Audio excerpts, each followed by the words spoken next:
Welcome to Classic Value Investors. My name is Mariusz Konieczny, and I know that a lot of you are watching my YouTube channel because you are bullish the oil tankers. And today I'm here because I learned a lot over the last few months following the sector by reading comments and obviously following some people on Twitter. So today in this lecture I'm going to teach you how to think like a bear. I'm going to bring up certain subjects and I'm going to tell you how you as a bull are thinking about it right now, and then I'm going to tell you how you should be thinking about it. So let's start with floating storage.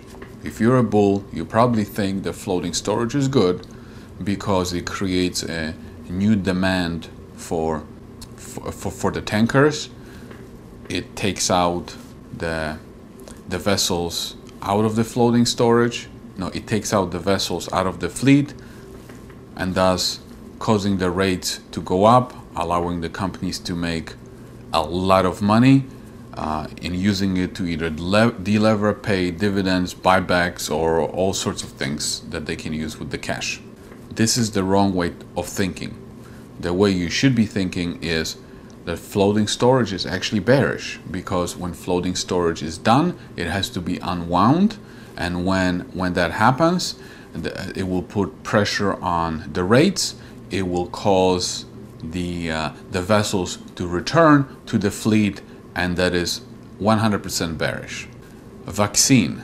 If you're a tanker bull, you are reading various news about the vaccine developments. You know that the entire world is racing to develop a vaccine, and you realize that it might be developed by late 2020, early 2021, and you know you're positive on these developments because you know that a vaccine would cause the economies to recover, and thus driving up the demand for oil, thus causing more demand for tanker transportation, and this is good for tankers.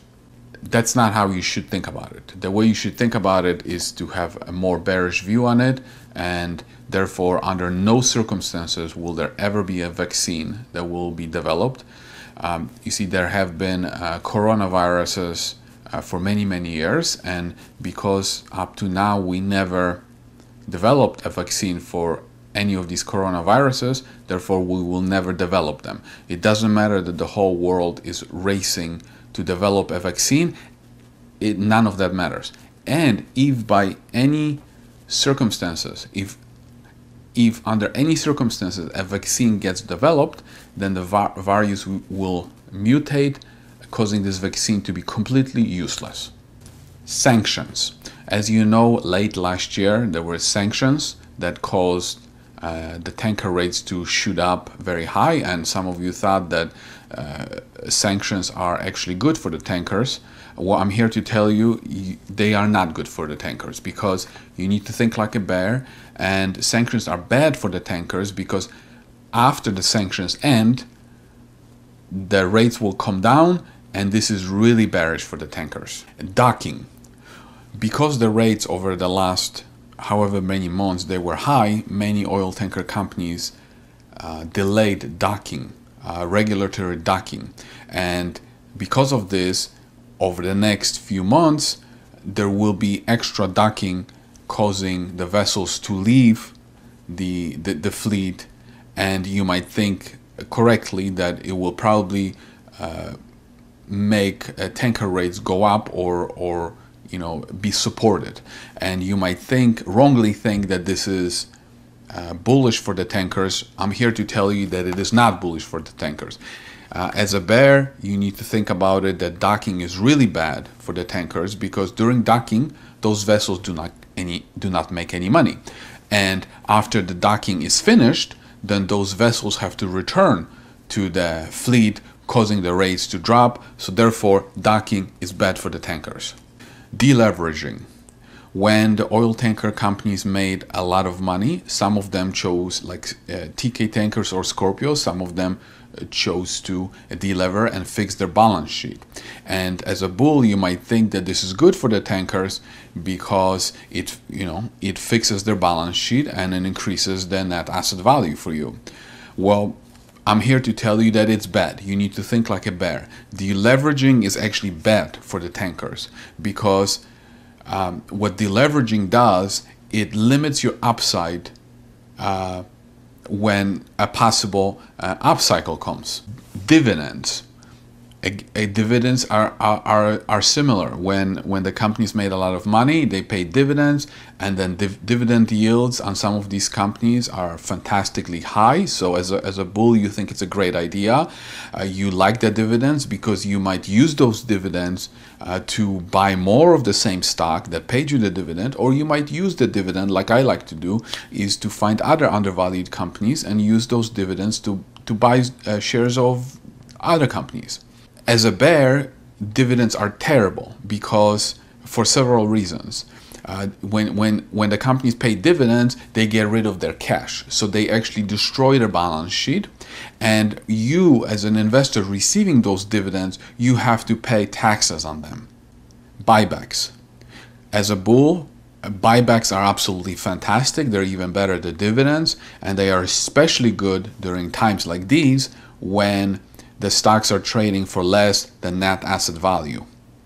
For the bears, buybacks are absolutely terrible because, according to bears, buybacks are absolutely terrible because they actually, just like dividends, they take out the cash from the company's bank, and therefore they destroy these companies' balance sheets.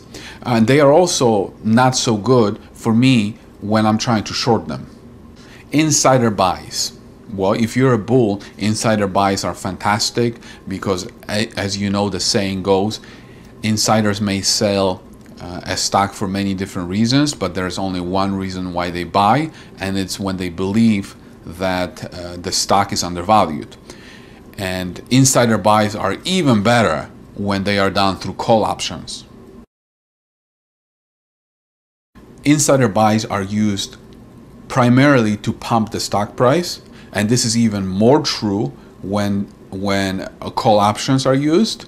When the CEO is buying call options, this is very shady and immoral, and this will cause the public to lose complete trust in the company's stock, and therefore they will never be able to buy therefore they will never be buying the stock in the open market, keeping the stock depressed forever.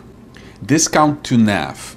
Buying an oil tanker company that's trading at discount to NAV, it gives us a margin of safety. And this is especially true for value investors who like to buy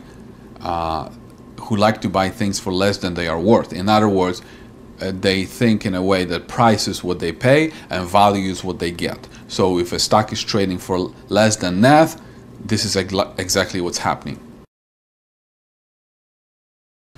Discount to NAV is a stupid metric because NAV will go down with the values of ships going down. And if you ask me how much lower the ship values will go, I don't know exactly the number, but it's always lower than what it is today. And this is because the ships are getting older every day, therefore their values will go down every day. OPEC. As we all know, OPEC is restricting oil production right now in order to rebalance the oil market, and when that finishes and OPEC increases production, this should be good for the tanker rates. OPEC is still restricting production, therefore this is bad for the tanker rates, and when OPEC increases production, it will only increase it just the amount high enough or low enough to make sure that the tanker rates stay depressed. Seasonality. The fourth quarter is one of the strongest quarter of the year, and because we are about to enter that quarter, this is very good for the tanker rates. Entering a seasonally strong quarter is really terrible for the tankers, because after the quarter is finished, or after the quarters are finished, then we will be entering a weaker period of the year, and therefore rates will be low, and this is bearish for the tankers. Super cycle. Because the order book for the tankers is at historically lowest point, and oil demand is increasing very fast, we should be entering a super cycle within the next however many months or years. The tanker market will never enter a super cycle again. This is because the cyclicality of the tanker market is gone forever. And if under circumstances we are about to enter a super cycle, then the CEOs of the tanker companies will order so many ships to make sure that we don't enter the super cycle and we will stay on the down cycle forever. In conclusion, if you're a tanker bull, you have to change the way you think. You have to learn how to think negatively, and when you have something that's positive, you have to learn how to turn it into negative. And as I said in my prior video, the way to be successful with the tanker trades is ABS. Always be selling or always be shorting. Thank you very much for watching. And if you have any ideas of how to be a better bear thinker, drop me the comment below.